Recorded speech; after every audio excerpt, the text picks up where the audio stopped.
Hello everyone, welcome to Dhanda education. और आज हम इस वीडियो में देखेंगे कुछ इम्पोर्टेंट एमसीक्यू और जो अलग अलग एग्ज़ाम्स में पूछे जाते हैं। तो आशा करता हूँ आप सब अच्छे होंगे। तो चलिए स्टार्ट करते हैं बिना किसी देरी के। फर्स्ट क्वेश्चन देखते हैं, how many schedules the constitution of India contains. तो भारतीय संविधान में कितने शेड्यूल हैं, ये पूछा गया भाई। तो हम जानते हैं भारतीय संविधान 26 जनवरी 1950 को लागू हुआ था और बन के तैयार कब हुआ था भाई? 26 नवंबर 1949 को। तो इस दिन इसको संविधान दिवस के नाम से भी मनाया जाता है। संविधान दिवस के रूप में 26 नवंबर को मनाया जाता है भारत में, और 26 जनवरी को गणतंत्र दिवस के रूप में। ये भी आप याद रख सकते हैं। और इसका सही आंसर होगा 12 भाई, डी। तो 12 शेड्यूल हमारे संविधान में। और जब बना था तब कितने थे? तब थे 8। शेड्यूल को कहते हैं अनुसूची। तो बना तब थी 8 अनुसूची, अब हो गई हैं 12।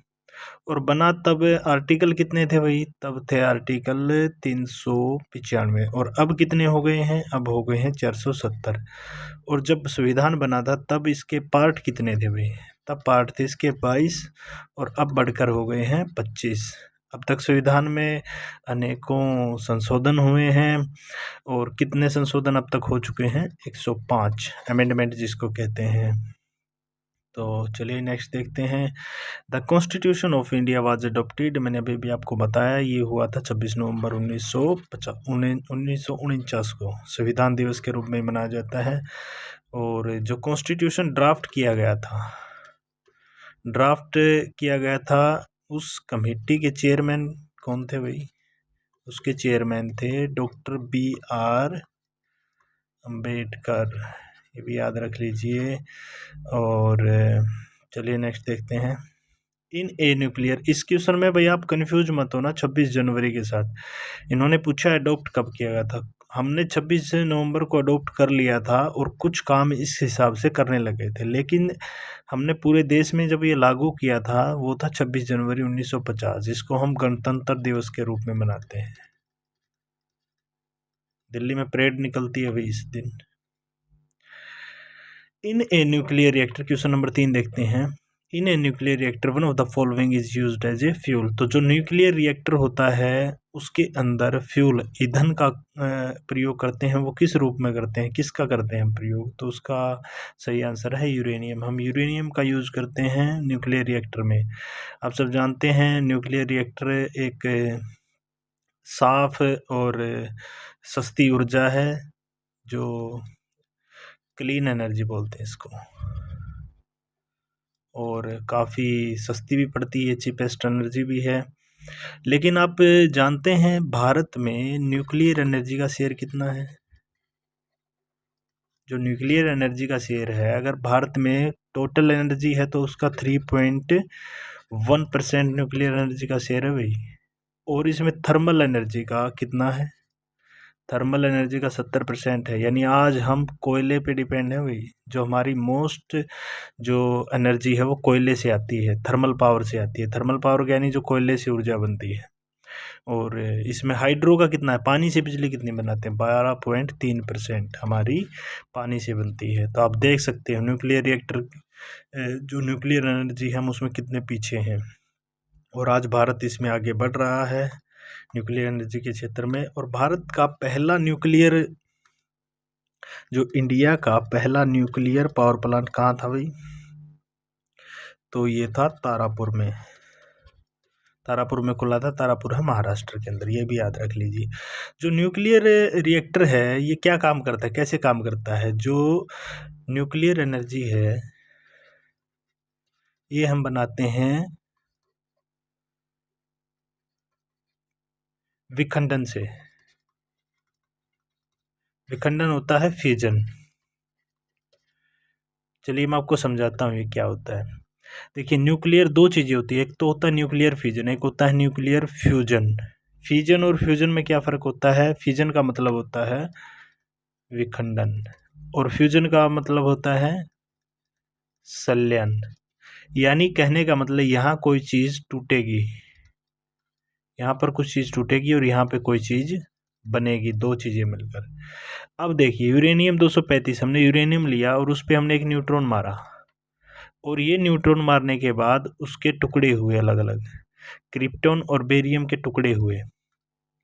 तो जब ये टुकड़े होते हैं तो कुछ न्यूट्रॉन निकलते हैं और प्लस कुछ एनर्जी निकलती है, और इस एनर्जी को हम यूज़ करते हैं न्यूक्लियर एनर्जी बनाने में। जो हमारे घरों में बिजली होती है, बिजली बनाने में हम इसका यूज़ कर लेते हैं। तो ये प्रोसेस चलता है, और इस प्रोसेस में जो ये न्यूट्रॉन होते हैं, पहले न्यूट्रॉन मारा इस पे, फिर ये न्यूट्रॉन और भी 3 निकल गए, अब ये फिर से किसी को हिट करेंगे तो ऐसे एक चेन रिएक्शन हो जाएगी, ऐसे चेन रिएक्शन चलती जाती है। तो आपने पता भी होगा न्यूक्लियर बॉम्ब कितने वो होते हैं, कितने तबाही मचाते हैं, वो यही होता है कि उनकी एक चेन बन जाती है और चेन रुकती ही नहीं, वो ऐसे तबाह करते जाते हैं। तो अब हम न्यूक्लियर रिएक्टर का प्रयोग क्यों करते हैं? इसीलिए करते हैं, जो हमारे न्यूक्लियर पावर प्लांट हैं उसमें इस तरह की कोई ये जो चेन है इसको कंट्रोल करने के लिए हम रिएक्टर का प्रयोग करते हैं, और इसमें रिएक्टर में हम अलग अलग मंदकों का प्रयोग करते हैं ताकि चैन को कंट्रोल किया जा सके। अब ऐसे तो हम करते जाएंगे तो ये चैन बन जाएगी और हमारा फ़ायदा होने के बजाय नुकसान होगा इसमें। तो अब दूसरा क्या है, इसकी बात कर लेते हैं, न्यूक्लियर फ्यूजन की। आपको पता है जो हमारा सूरज है वो इसी पे काम करता है, न्यूक्लियर जो पावर प्लांट है वो इस पे काम करते हैं, और न्यूक्लियर जो फ्यूजन है इस पे काम करता है हमारा सन। जो सनलाइट होती है वो न्यूक्लियर फ्यूजन से आती है, संलयन से आती है। इसमें क्या होता है, ये ए है ड्यूटेरियम, ये बी है ट्रिटेरियम, और ये दोनों मिलकर बनाते हैं हीलियम, और एक न्यूट्रॉन रिलीज होता है। तो जब ये दोनों मिलेंगे और ये बनेंगे, इसके लिए चाहिए होता है हाई टेम्परेचर, बहुत हाई टेम्परेचर चाहिए होता है। तो हम यहाँ ये इजी होता है, इसमें ज़्यादा एनर्जी भी ज़्यादा निकलती है। तो अब हमारे पास हाई टेम्परेचर तो है नहीं धरती पे, सूरज का तो हाई टेम्परेचर है, वहाँ पे तो ये प्रक्रिया चलती है और फिर हीलियम बनेगी, और प्लस कुछ एनर्जी निकलती है जो हमारे तक आती है, सूरज की ऊर्जा, जो सूर्य की एनर्जी आती है वो आती है। तो यहाँ पे हाई टेम्परेचर हम मेंटेन नहीं कर पाते, है ही नहीं हमारे पास इतना हाई टेम्परेचर, तो हम न्यूक्लियर फ्यूजन पे काम करते हैं, इससे हम बिजली बनाते हैं, और ये है न्यूक्लियर फ्यूजन। इसमें दो चीज़ें जुड़ती हैं और इसमें दो चीज़ें टूट के जो एनर्जी बनती है उसका हम यूज करते हैं। इसमें जो दो चीज़ें बनने के बाद जो एनर्जी बनती है उसका हम यूज सूर्य से ही कर सकते हैं। वैसे तो हमारे पास ये न्यूक्लियर फ्यूजन इस पे भी काम हो रहा है न्यूक्लियर एनर्जी में, लेकिन ये काफ़ी हम टेम्परेचर मेंटेन नहीं कर पाएंगे। तो आशा करता हूँ आपको ये चीज़ समझ आई होगी। नेक्स्ट देखते हैं, the first Muslim ruler to introduce the system of price control. तो जो प्राइस कंट्रोल का सिस्टम किसने लागू किया था भारत के अंदर? तो ये किया था अलाउद्दीन खिलजी ने। खिलजी डेंसिटी थी जो दिल्ली पर राज किया था, दिल्ली सल्तनत पे खिलजियों ने। तो इनका जो कार्यकाल था वो 1290 से 1320 में था, और इस कार्यकाल में 1296 से 1316 तक 20 साल तक राज किया था वही अलाउद्दीन खिलजी ने। और इन्होंने परमानेंट एक सबसे लार्ज ऐसा जो रखने वाला शासक यही था, परमानेंट आर्मी, स्टैंडिंग आर्मी थी भाई इसके पास, बहुत बड़ी आर्मी थी। और इन्होंने प्राइस कंट्रोल पे भी काम किया था, इन्होंने शराब बंद कर दी थी, ये भी आप याद रख लीजिए। और जो अलाउद्दीन खिलजी सबसे लंबे, खिलजी वंश में सबसे लंबे शासन करने वाले ही शासक थे। तो चलिए नेक्स्ट देखते हैं, Tansen a great musician was in the court. तो जो तानसेन थे, तानसेन कौन थे भाई? इनका जो तानसेन का नाम था वो था रामातनु पांडे, याद रख लीजिए आप। और ये थे एमपी से, मध्य प्रदेश से। और ये हिंदुस्तान जो था हमारा क्लासिकल म्यूजिक वो करते थे, हिंदुस्तान क्लासिक म्यूजिक से जुड़े हुए थे। और ये किसके कोर्ट में थे? ये थे अकबर के कोर्ट में। तो इसका सही आंसर है अकबर, तो उसके कोर्ट में थे। और ये 9 रत्न जो थे वही उनमें से एक थे, ये 9 रत्नों में से एक थे। चलिए नेक्स्ट देखते हैं, who among the following attended the all 3 round table conference. तो जो 3 राउंड टेबल्स हुई थी वही कॉन्फ्रेंस जो हुई थी लंदन के अंदर, तो उनमें हिस्सा लेने वाले भारतीय थे, जो तीनों में हिस्सा लिया था, डॉक्टर BR अम्बेडकर। ये भारत के पहले लॉ मिनिस्टर थे, फर्स्ट लॉ मिनिस्टर थे।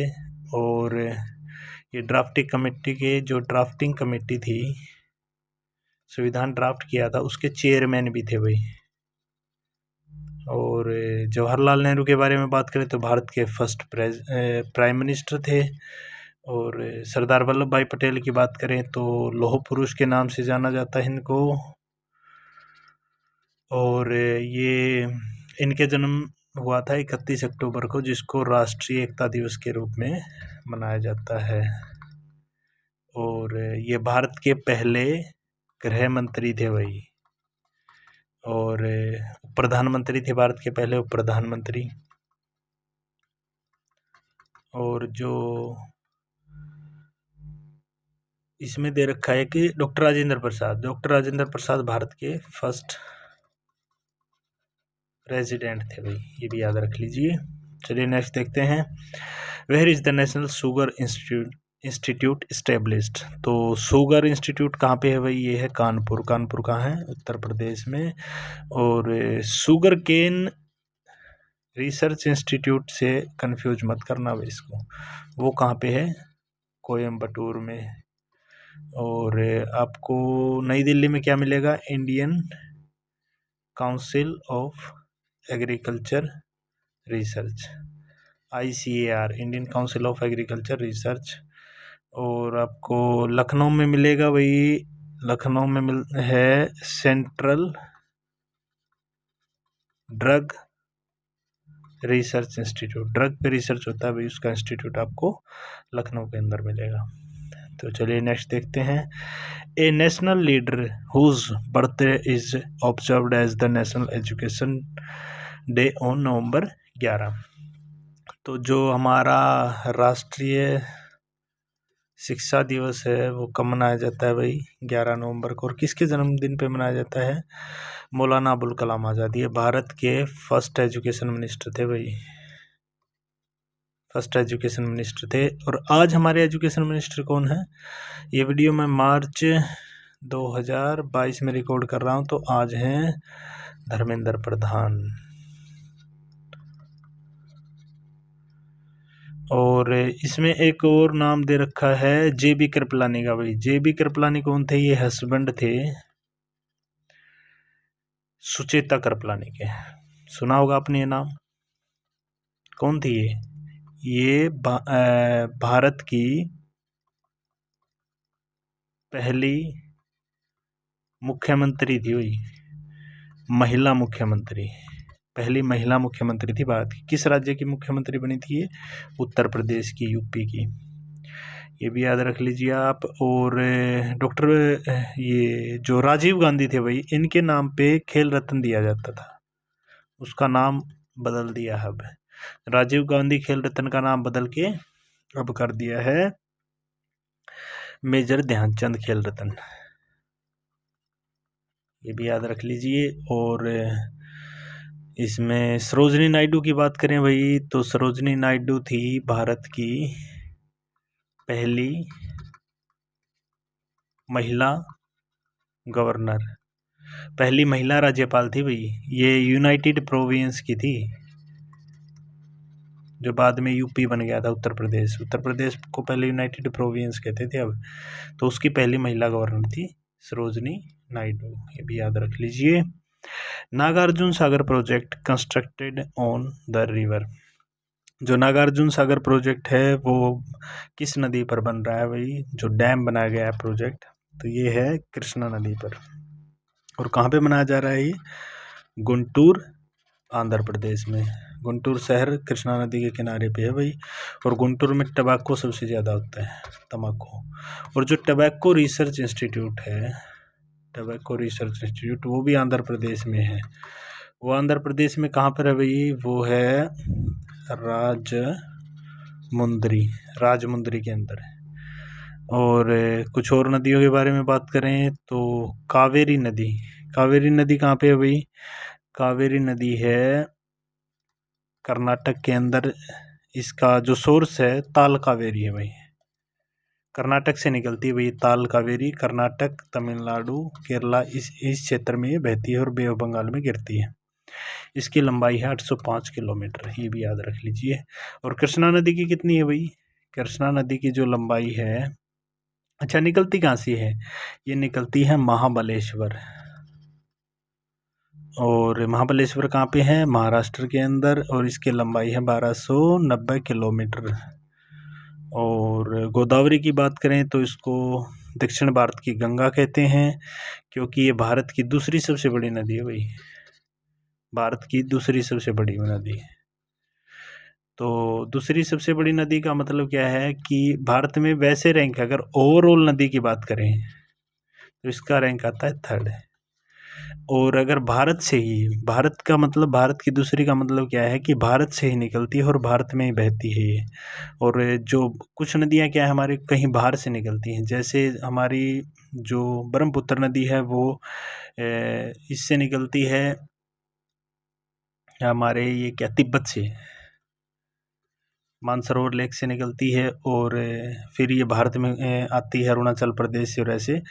तो ऐसे ही जो ये हमारे भारत से नहीं निकली है, लेकिन गंगा नदी है सबसे लंबी नदी भारत की, कौन सी है? गंगा, 2525 किलोमीटर है जिसकी लंबाई। और उसके बाद नंबर जिसका आता है गोदावरी का आता है, और इसीलिए इसे दक्षिण भारत की गंगा भी कहा जाता है, दक्षिण भारत की गंगा। और क्योंकि इसकी लंबाई कितनी भाई? इसकी लंबाई जो है वो है 1465 किलोमीटर।